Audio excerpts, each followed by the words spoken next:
Seniors who need a referral to a healthcare agency or social services now have a new province-wide hotline they can phone.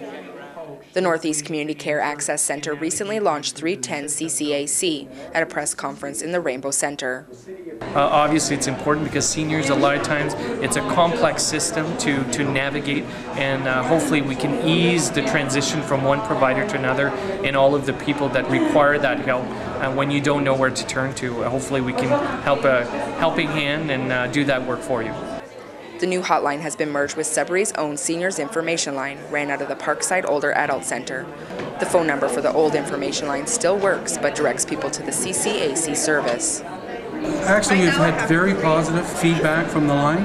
We do have testimonials, and we do have people who have considered the line a success for them. Those wanting to test out the service can phone 310 CCAC.